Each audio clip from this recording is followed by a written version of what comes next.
नमस्कार, सुप्रभात। आप देख रहे हैं खबर एचपी और समय हो चला है हिमाचल की 25 बड़ी खबरों को जानने का। तो आइए एक नजर डालते हैं 25 बड़ी खबरों पर फटाफट अंदाज में। इससे पहले यदि आप वीडियो को लाइक नहीं किए तो लाइक कर दीजिए और चैनल को सब्सक्राइब कर लीजिए। सेवारत शिक्षकों को सीबीएसई स्कूलों में नियुक्ति देने पर इस दिन होगा फैसला, सचिवालय में होगी बैठक। हिमाचल प्रदेश के सरकारी 158 सीबीएसई स्कूलों में सेवारत शिक्षकों की नियुक्ति मेरिट आधार पर होगी या नहीं, इस पर बुधवार को फैसला होगा। उप मुख्यमंत्री मुकेश अग्निहोत्री की अध्यक्षता में 2 बजे सचिवालय में कैबिनेट सब कमेटी की बैठक होगी। राजस्व मंत्री जगत सिंह नेगी, शिक्षा मंत्री रोहित ठाकुर और टीसीपी मंत्री राजेश धर्मानी बैठक में शामिल होंगे। मेरिट के आधार पर स्कूलों में सेवारत शिक्षक की नियुक्तियां मांग रहे हैं। 158 सीबीएसई स्कूलों में सेवारत शिक्षकों की नियुक्तियां करने को शिक्षा बोर्ड के माध्यम से परीक्षा ली गई थी। दक्षिण पश्चिम मानसून ने हिमाचल में दी दस्तक, एक सप्ताह बरसेंगे बादल, कई जिलों के लिए अलर्ट। हिमाचल प्रदेश में दक्षिण पश्चिम मानसून ने दस्तक दे दी है। राज्य के कुछ हिस्सों में मानसून आगे बढ़ गया।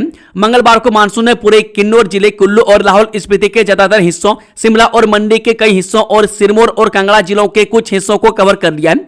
मौसम विभाग के अनुसार अगले 2 से 3 दिनों के दौरान हिमाचल के बाकी हिस्सों में मानसून के और आगे बढ़ने के लिए हालात अनुकूल हैं। बीते साल मानसून 20 जून को पहुंचा था, लेकिन इस बार करीब 10 दिन की देरी से दस्तक दी है। पूरे राज्य में मानसून के पहुंचने की सामान्य तारीख 25 जून मानी जाती है। इस बार मानसून में सामान्य से कम बारिश का पूर्वानुमान है। हिमाचल सरकार इंटरनेट मीडिया दुष्प्रचार पर सख्त, कानून के दायरे में लाने की तैयारी। हिमाचल प्रदेश सरकार ने इंटरनेट मीडिया पर राज्य सरकार और मंत्रियों के खिलाफ कथित दुष्प्रचार पर कड़ा रुख अपनाया है। उप मुख्यमंत्री मुकेश अग्निहोत्री की अध्यक्षता में मंगलवार को शिमला में हुई मंत्रिमंडलीय उप समिति की बैठक में इस मुद्दे पर गंभीर चर्चा की गई। बैठक में कमेटी के 2 अन्य सदस्य उद्योग मंत्री हर्षवर्धन चौहान और राज्य लोक निर्माण मंत्री विक्रमादित्य सिंह भी बैठक में उपस्थित रहे। बैठक में ऐसे दुष्प्रचार को कानून के दायरे में लाने का निर्णय लिया गया है। 1 जुलाई से पेट्रोल डीजल खरीद के लिए 200 लीटर की सीमा नहीं, सरकार ने अधिसूचना जारी कर हटाई बंदिश। जी हां, केंद्र सरकार ने 1 जुलाई से पेट्रोल और डीजल की खरीद पर लागू 200 लीटर प्रतिदिन की सीमा समाप्त कर दी है। आदेश लागू होने के बाद अब व्यावसायिक खरीदार भी आवश्यकता के अनुसार रिटेल पेट्रोल पंपों से ईंधन खरीद सकेंगे। केंद्र सरकार ने अधिसूचना जारी कर सभी पेट्रोल पंप संचालकों को भी नए निर्देश जारी कर दिए।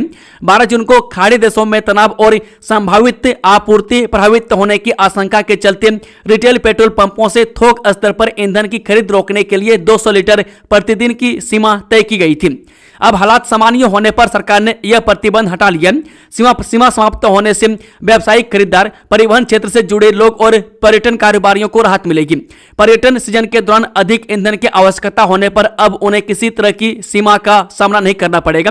मैं जिला खाद्य एवं आपूर्ति नियंत्रक चंबा करण ठाकुर ने बताया कि केंद्र सरकार की ओर से 29 जून को अधिसूचना जारी कर 1 जुलाई से पेट्रोल और डीजल की खरीद पर लागू 200 लीटर प्रतिदिन की सीमा समाप्त कर दी गई है। इस संबंध में निदेशालय से भी पत्र प्राप्त हो चुका है। केंद्रीय विश्वविद्यालय धर्मशाला ऑनलाइन पाठ्यक्रमों में प्रवेश शुरू, 1 सितंबर तक कर सकेंगे आवेदन। केंद्रीय विश्वविद्यालय के centre for distance and online education की सीडीओई ने जुलाई 2026 सत्र के लिए ऑनलाइन पाठ्यक्रमों का शैक्षणिक कैलेंडर जारी कर दिया। इसके तहत प्रवेश प्रक्रिया 29 जून से शुरू हो चुकी है, जबकि आवेदन की अंतिम तिथि 1 सितंबर निर्धारित की गई है। जारी कैलेंडर के अनुसार 9 सितंबर तक प्रवेश की पुष्टि होगी। इसके बाद 21 और 22 सितंबर को शिक्षकों का ओरिएंटेशन व 23 से 27 तक नए विद्यार्थियों के लिए ओरिएंटेशन एवं इंडक्शन कार्यक्रम होगा। प्रदेश तकनीकी विश्वविद्यालय में काउंसलिंग के लिए आवेदन तिथि बढ़ाई, अभ्यर्थियों को राहत। हिमाचल प्रदेश तकनीकी विश्वविद्यालय हमीरपुर ने नए शैक्षणिक सत्र में प्रवेश के लिए काउंसलिंग में शामिल होने की आवेदन तिथि बढ़ा दी है। अब अभ्यर्थी तकनीकी विश्वविद्यालय परिसर व संबंधित सरकारी निजी शिक्षण संस्थानों BTech, B pharmacy, MTech, MBA, MCA, BArch सहित अन्य विषयों की काउंसलिंग के लिए ऑनलाइन आवेदन 7 जुलाई तक कर सकते हैं। तकनीकी विश्वविद्यालय के कुल सचिव अनुपम कुमार ठाकुर ने कहा कि पात्र अभ्यर्थी 7 जुलाई तक काउंसलिंग का ऑनलाइन फॉर्म भर सकते हैं।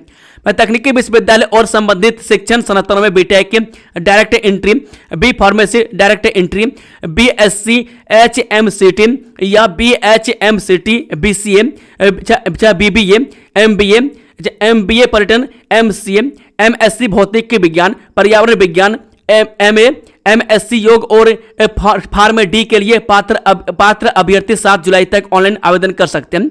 बीआर के बीटेक व B pharmacy lateral entry, M Tech व एम फार्मेसी के लिए 25 जुलाई तक आवेदन की प्रक्रिया रहेगी। हाईकोर्ट में सुनवाई के बीच सुक्कू सरकार ने बदला फैसला, जुखाला कॉलेज में साइंस से कॉमर्स संकाय बहाल। हिमाचल प्रदेश में साइंस और कॉमर्स संकाय बंद करने के सरकार के फैसले पर मामला हिमाचल प्रदेश हाईकोर्ट पहुंचने के बाद उच्च शिक्षा विभाग ने अपने आदेश में आंशिक संशोधन कर दिया। इस सरकार ने मंगलवार को नई अधिसूचना जारी कर राजकीय महाविद्यालय जुखाला में साइंस और कॉमर्स संकाय तथा राजकीय महाविद्यालय नैना देवी में कॉमर्स संकाय को तत्काल प्रभाव से जारी रखने के आदेश दिए हैं। गगल से जेवर सीधी उड़ान, हिमाचलियों के लिए नोएडा का सफर हुआ आसान, पर्यटन को भी मिलेगी नई उड़ान। हिमाचल प्रदेश के कांगड़ा घाटी और राष्ट्रीय राजधानी क्षेत्र के बीच हवाई संपर्क जल्द ही और मजबूत होने वाला है। 1 जुलाई से गगल हवाई अड्डा और नोएडा इंटरनेशनल एयरपोर्ट के बीच इंडिगो एयरलाइन की सीधी उड़ान सेवा शुरू होने जा रही है। इस नई सेवा के शुरू होने से यात्रियों को दिल्ली के इंदिरा गांधी अंतर्राष्ट्रीय हवाई अड्डे की भीड़भाड़ और ट्रैफिक जाम से बड़ी राहत मिलेगी। साथ ही कांगड़ा तक पहुंचना भी पहले से कहीं अधिक सुगम हो जाएगा। यह सुविधा सप्ताह के 7 दिन उपलब्ध रहेगी। सीएम सुक्कू बोले, नेरी में देश के पहले बायोचार संयंत्र में 28,800 कार्बन क्रेडिट का अनुमान। हिमाचल प्रदेश के हमीरपुर जिले के नेरी में देश का पहला स्वदेशी बायोचार संयंत्र स्थापित किया जा रहा है। मुख्यमंत्री सुखविंदर सिंह सुक्कू ने इस परियोजना की प्रगति की समीक्षा की। यह संयंत्र राज्य को 10 वर्षों में लगभग 28,800 कार्बन क्रेडिट अर्जित करने में मदद करेगा। मुख्यमंत्री ने कहा कि यह परियोजना रोजगार के अवसर बढ़ाएगी। यह वन संसाधनों के सतत प्रबंधन को प्रोत्साहित करेगी। इससे पर्यावरण संरक्षण के साथ राज्य के आर्थिक विकास को भी गति मिलेगी। परियोजना के लिए बायोमास की खरीद 2.50 रुपये प्रति किलोग्राम की दर से की जा रही है। वह गुणवत्ता बनाए रखने पर प्रदर्शन आधारित प्रोत्साहन भी दिया जा रहा है। बायोचार का उत्पादन चीड़ की पत्तियां, लेटाना, बांस और अन्य पौध आधारित बायोमास से होगा। वह पिछले वर्ष अगस्त में नेरी और जाहू में 2 बायोचार संयंत्र स्थापित करने के लिए समझौता हुआ था।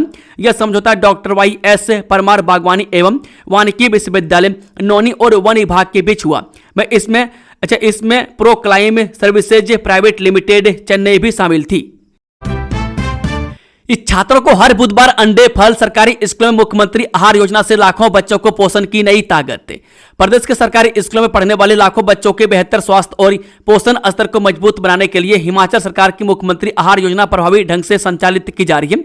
इस योजना के तहत मिड डे मील के साथ बच्चों को प्रत्येक सप्ताह बुधवार को अतिरिक्त पौष्टिक आहार सप्लीमेंट्री न्यूट्रिशन उपलब्ध कराया जा रहा है। इसमें बच्चों को उबले हुए अंडे तथा मौसमी फल दिए जा रहे हैं ताकि उन्हें संतुलित पोषण मिल सके और उनके शारीरिक व मानसिक विकास को बढ़ावा मिले। प्रदेश सरकार इस योजना पर हर वर्ष करीब 15 करोड़ रुपए का अतिरिक्त खर्च वहन कर रही है। मुख्यमंत्री आहार योजना का कुल वार्षिक बजट लगभग 115 करोड़ रुपए है, जिसमें राज्य सरकार अपने हिस्से के रूप में 15 करोड़ रुपए उपलब्ध करवा रही है। इस पहल को देश के अन्य राज्यों की योजनाओं से अलग और अभिनव माना जा रहा है, क्योंकि हिमाचल ने बच्चों के पोषण को मिड डे मील से आगे बढ़ाकर अतिरिक्त पौष्टिक आहार से जोड़ा है। मनीषा मित्तल हत्याकांड, संपत्ति विवाद के चलते भाई ने ही रची थी बहन की हत्या की साजिश। राजधानी शिमला के संजौली स्थित सरस्वती पैराडाइज स्कूल के समीप 13 जून 2026 को भी मनीषा मित्तल की सनसनीखेज हत्या के मामले में जिला शिमला पुलिस ने बड़ा खुलासा करते हुए हत्या की कथित साजिश रचने वाले मास्टरमाइंड हिमांग मित्तल और उसके साथी गोविंद को गिरफ्तार कर लिया। पुलिस से जांच के अनुसार संपत्ति विवाद के चलते भाई ने ही अपनी बहन की हत्या की साजिश रची थी। इस कार्रवाई के साथ ही मामले में शामिल सभी आरोपियों की गिरफ्तारी हो चुकी है। सरदार पटेल विश्वविद्यालय में इसी सत्र से शुरू होगा नया यूजी करिकुलम और सिलेबस। उच्च शिक्षा के क्षेत्र में राष्ट्रीय शिक्षा नीति 2020 को धरातल पर उतारने और शैक्षणिक ढांचे को अधिक मजबूत व रोजगार परक बनाने की दिशा में सरदार पटेल यूनिवर्सिटी यानी कि SPU मंडी ने एक बड़ा कदम उठाया है।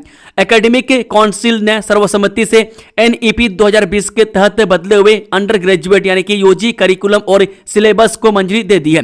विद्यार्थियों के हितों की रक्षा और संसाधनों के समुचित उपयोग के लिए परिषद ने निर्णय लिया है कि यदि प्रवेश परीक्षा प्रक्रिया के बाद भी यूनिवर्सिटी टीचिंग डिपार्टमेंट के यूजी और पीजी प्रोग्राम्स में सीटें खाली रह जाती हैं तो उन्हें क्वालिफाइंग एग्जामिनेशन की मेरिट के आधार पर भरा जाएगा। इससे योग्य छात्र उच्च शिक्षा से वंचित नहीं रहेंगे। 3 जुलाई से शुरू होंगी 10वीं और 12वीं की सप्लीमेंट्री परीक्षाएं। हिमाचल प्रदेश स्कूल शिक्षा बोर्ड द्वारा शैक्षणिक सत्र 2025-26 के मैट्रिक और जमा 2 श्रेणी के नियमित अभ्यर्थियों के लिए अनुपूरक यानी कि सप्लीमेंट्री परीक्षाओं का आयोजन 3 जुलाई से किया जा रहा है। मैट्रिक की परीक्षाएं 3 से 10 जुलाई और जमा 2 की परीक्षाएं 3 से 16 जुलाई 2026 तक संचालित की जाएंगी, जिनका विस्तृत कार्यक्रम बोर्ड की वेबसाइट पर उपलब्ध है। इन परीक्षाओं में compartment, improvement, additional subject, diploma holder, reappear और बोर्ड नियमों के तहत आने वाले अन्य परीक्षार्थी शामिल होंगे। धर्मशाला जेल से फरार हुई महिला कैदी पुलिस ने 3 घंटे में नूरपुर से किया गिरफ्तार। हिमाचल प्रदेश की लाला लाजपत राय जिला एवं मुख्य कारागार धर्मशाला में मंगलवार सुबह उस समय हड़कंप मच गया जब वहां से एक विचाराधीन महिला कैदी अचानक बैरक से फरार हो गई। हालांकि कांगड़ा पुलिस और जेल स्टाफ की मुस्तैदी के चलते महिला कैदी के भागने के मंसूबे ज्यादा देर टिक नहीं सके। पुलिस ने सर्च ऑपरेशन चलाकर महज 3 घंटे के भीतर ही फरार कैदी को नूरपुर से दोबारा गिरफ्तार कर लिया। 2 जुलाई को लगेगा पावर कट। भुंतर के इन इलाकों में 8 घंटे तक बत्ती रहेगी गुल। मानसून की दस्तक के साथ ही विद्युत बोर्ड ने लाइनों के रखरखाव का कार्य तेज कर दिया। इसी कड़ी में भुंतर उपमंडल के तहत आने वाले कई इलाकों में 2 जुलाई को बिजली आपूर्ति पूरी तरह से बाधित रहेगी। लोगों को असुविधा से बचने के लिए पहले ही पानी व अन्य जरूरी काम निपटाने की सलाह दी गई है। सहायक अभियंता विद्युत उपमंडल भुंतर ने जानकारी देते हुए बताया कि 11 केवी 60 फील्डर पर प्री मानसून के तहत जरूरी रखरखाव का कार्य किया जाना है। इस दौरान बिजली की तारों के आसपास पेड़ों की शाखाओं की कटाई छटाई, लाइन लूपिंग, जियो स्विच की मरम्मत और अन्य आवश्यक कार्य किए जाएंगे ताकि बरसात के मौसम में लोगों को बिजली की अघोषित कटौती या ब्रेकडाउन का सामना न करना पड़े। NIT हमीरपुर में 5 जुलाई से शुरू होगा NCC एयर विंग का 10 दिवसीय ट्रेनिंग कैंप। जुटेंगे सैकड़ों कैडेट्स।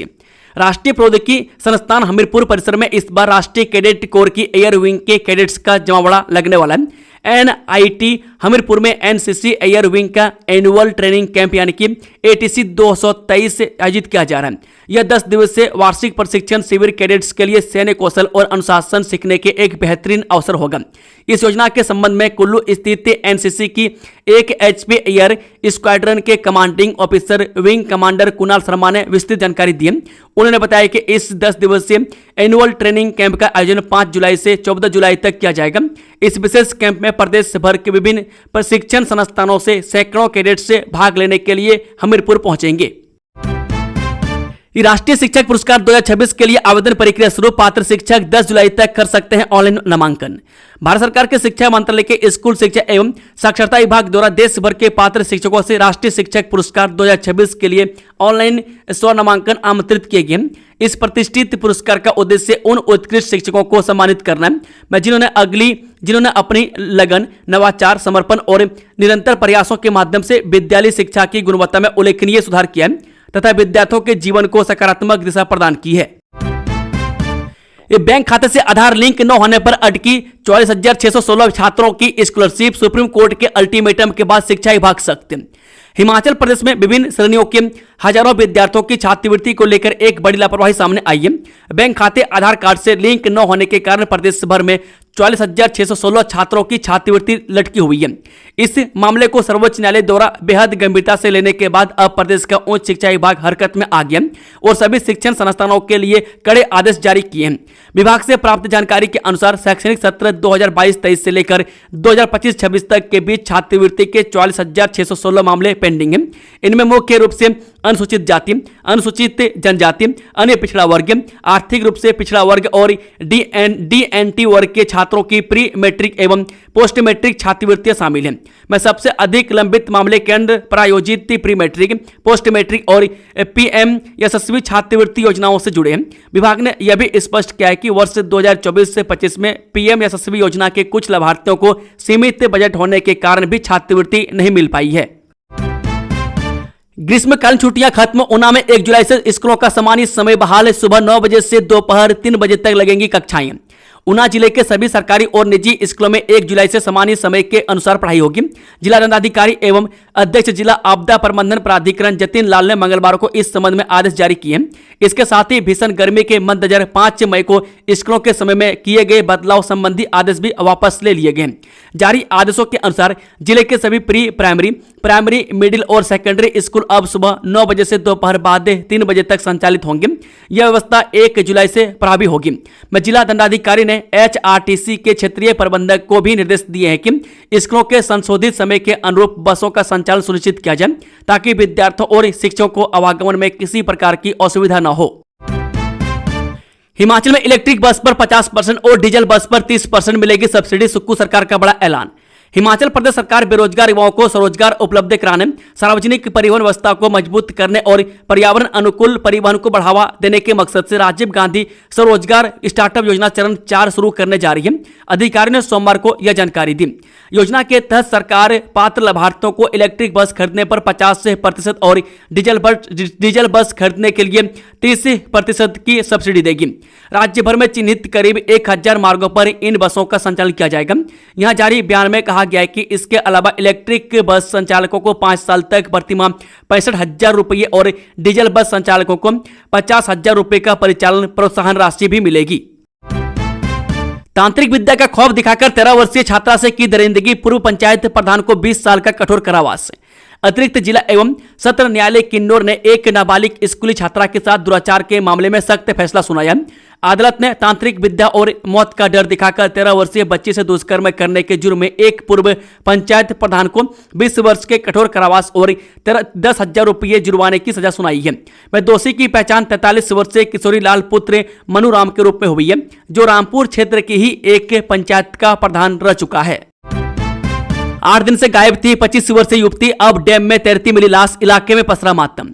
हिमाचल प्रदेश के चंबा जिले में उस वक्त हड़कंप मच गया जब लापता 25 वर्षीय युवती का शव सोमवार को चमेरा 3 डैम में मिला।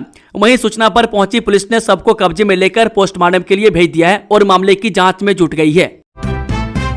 फिर से टीम मोदी का हिस्सा होंगे अनुराग, क्या हिमाचल के छोरे पर बरसेगा पीएम का प्यार? जानिए क्यों चर्चा में है हमीरपुर के ठाकुर। जी हां, पीएम नरेंद्र मोदी हिमाचल को अपना दूसरा घर कहते वह मानते हैं। मैं संगठन में सक्रिय होने के दौरान नरेंद्र मोदी हिमाचल भाजपा के प्रभारी रहे। इस समय पीएम की टीम में फेरबदल के साथ कुछ और चेहरे शामिल करने की चर्चा है। इसी चर्चाओं के केंद्र में एक युवा नेता का नाम भी है। हिमाचल के छोरे के रूप में चर्चित और भारतीय क्रिकेट व्यवस्था में महत्वपूर्ण योगदान देने वाले अनुराग ठाकुर का नाम केंद्रीय मंत्रिमंडल के लिए सियासी गलियारों में चल रहा है। अनुकंपा नौकरी पर बड़ा नो एंट्री फैसला, उम्र निकलते खत्म होगा दावा, अब बेटे बेटी को भी नहीं मिलेगा मौका।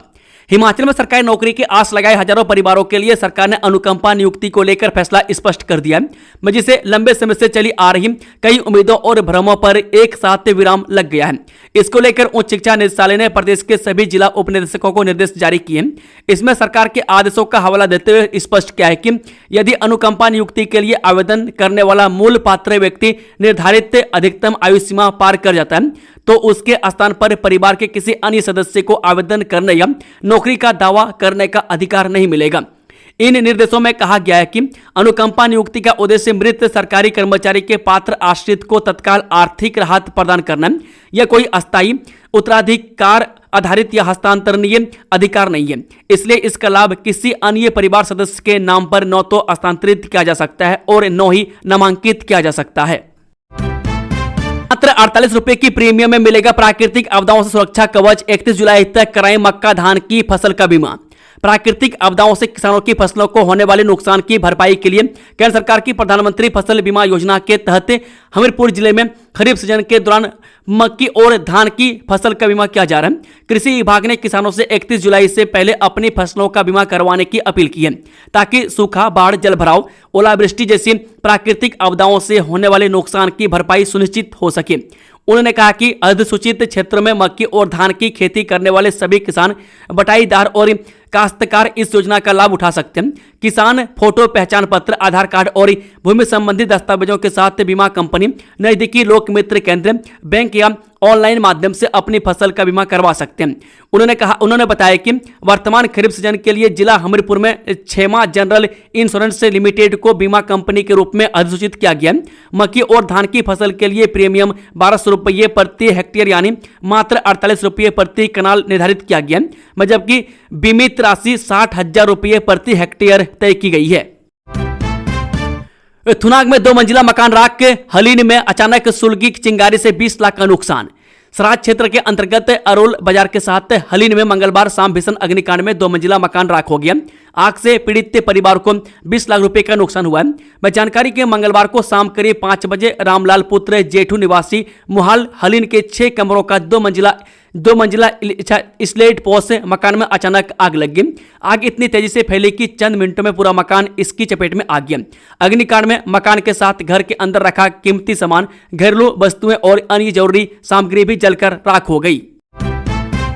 सुंदरनगर में अवैध देवदार तस्करी का भंडाफोड़, 3 तस्कर गिरफ्तार, 2 फरार। सुकेत वन मंडल के जयदेवी वन परिक्षेत्र में वन विभाग ने अवैध देवदार कटान और तस्करी के बड़े प्रयास को विफल करते हुए 3 आरोपियों को गिरफ्तार किया। मैं सोमवार तड़के करीब 2:15 बजे रात्रि गश्त के दौरान डीमार्केटेड संरक्षित वन चौरा में एक पिकअप वाहन में देवदार की लड़की लोड की जा रही थी। वन विभाग की टीम ने मौके पर दबिश देकर 3 लोगों को पकड़ लिया, जबकि 2 आरोपी अंधेरे का फायदा उठाकर फरार हो गए। कार्रवाई उप वन क्षेत्राधिकारी रामलाल के नेतृत्व में की गई है। मौके से पिकअप सहित 10 देवदार के लट्ठे वाहन से तथा 15 लट्ठे सड़क के किनारे बरामद किए गए। आपदा से सबक, इंट्रा सर्किल रोमिंग पर काम, बरसात से पहले दूरसंचार विभाग ठीक कर रहा ऑप्टिकल फाइबर केबल और पोल। मानसून को देखते हुए दूरसंचार विभाग के हिमाचल प्रदेश लाइसेंस सेवा क्षेत्र द्वारा राज्य भर में दूरसंचार तैयारियों को सुदृढ़ करने तथा संचार नेटवर्क की सुदृढ़ता को और मजबूत बनाने के लिए लगातार काम किया जा रहा है। दूरसंचार विभाग के हिमाचल प्रदेश लाइसेंस सेवा क्षेत्र के अपर महानिदेशक वीरेंद्र कुमार ने बताया कि हिमाचल प्रदेश की भौगोलिक परिस्थितियों तथा भूस्खलन, अचानक आई बाढ़ यानी कि फ्लैश फ्लड, बादल फटने की घटनाओं एवं अन्य प्राकृतिक आपदाओं के प्रति इसकी संवेदनशीलता को ध्यान में रखते हुए आपातकालीन परिस्थितियों में निर्बाध दूरसंचार संपर्क सुनिश्चित करना दूरसंचार विभाग की प्रमुख प्राथमिकताओं में से एक है। विश्वसनीय दूरसंचार सेवाएं आपदा प्रतिक्रिया, राहत कार्यों के समन्वय तथा नागरिकों तक समयबद्ध सूचना के प्रसार में महत्वपूर्ण भूमिका निभाती है। बीते सालों की आपदा स्थितियों से प्राप्त अनुभवों के आधार पर विभाग ने राज्य आपदा प्रबंधन प्राधिकरण, जिला आपदा प्रबंधन प्राधिकरणों तथा राज्य भर में कार्यरत दूरसंचार सेवा प्रदाताओं के साथ निकट समन्वय स्थापित करते हुए अनेक तैयारियां संबंधी उपाय किए हैं। तिरंगे में लिपट कर घर लौटा ऊना का लाल, सैन्य सम्मान के साथ दी अंतिम विदाई, 11 साल के बेटे ने दी मुख अग्नि। हिमाचल प्रदेश के ऊना जिले के बंगाना उपमंडल के तहत आने वाली मलागढ़ पंचायत के एक परिवार ने देश से सेवा की जो कीमत चुकाई है वह किसी का भी कलेजा चीर देने के लिए काफी है। इस परिवार के मुखिया और पूर्व सैनिक रसीला राम ने देश के लिए अपने दोनों जवान बेटे खो दिए। मैं कुछ समय पहले उनके छोटे बेटे जसविंदर सिंह ने मातृभूमि की रक्षा करते हुए सर्वोच्च बलिदान दिया था और अब उनके बड़े बेटे हवलदार बिशंबर सिंह उम्र 35 वर्ष का भी ड्यूटी के दौरान निधन हो गया। दोनों बेटों के जाने से इस परिवार का आंगन हमेशा के लिए सूना हो गया है। रजनी शर्मा मौत मामला, महिला विशेषज्ञ डॉक्टर सस्पेंड, कोताहली बरतने पर सरकार ने लिया कड़ा संज्ञान। क्षेत्रीय अस्पताल कुल्लू में सर्जरियन के बाद हुई रजनी शर्मा के मौत मामले में सरकार और स्वास्थ्य विभाग ने कड़ा संज्ञान लिया। महिला विशेषज्ञ डॉक्टर को सरकार और स्वास्थ्य विभाग ने निलंबित कर दिया। सरकार ने स्वास्थ्य विभाग कुल्लू को डॉक्टर निलंबित करने का ऑर्डर मंगलवार को शाम को भेजा। वहीं कुल्लू सदर के विधायक मंगलवार को 2 बार क्षेत्रीय अस्पताल कुल्लू के परिसर में आमरण अनशन पर बैठे लोगों से मिलने पहुंचे। इस दौरान अस्पताल प्रबंधन से भी इस मामले को गंभीरता से जांच करने को लेकर चर्चा की। वहीं मुख्यमंत्री से भी इस मामले पर कड़ी कार्रवाई अमल में लाने की फोन के माध्यम से बात की। उनके इस बात पर सरकार ने तुरंत एक्शन लिया और महिला विशेषज्ञ डॉक्टर अनु को निलंबित कर दिया। निलंबन का ऑर्डर कॉपी लेकर विधायक सुंदर सिंह ठाकुर फिर आमरण अनशन पर बैठे लोगों से मिलने पहुंचे और डॉक्टर को निलंबित करने का ऑर्डर दिखाया और निलंबन की ऑर्डर काफी आमरण अनशन पर बैठे लोगों को दी। इसके बाद लोगों ने विधायक का थैंक्स किया। दोस्तों, खबरों का सिलसिला समाप्त होता है। अगर जानकारी पसंद हुई तो वीडियो को लाइक, शेयर, चैनल को सब्सक्राइब ज़्यादा से ज़्यादा संख्या में करें। Thank you, all the best, जय हिंद।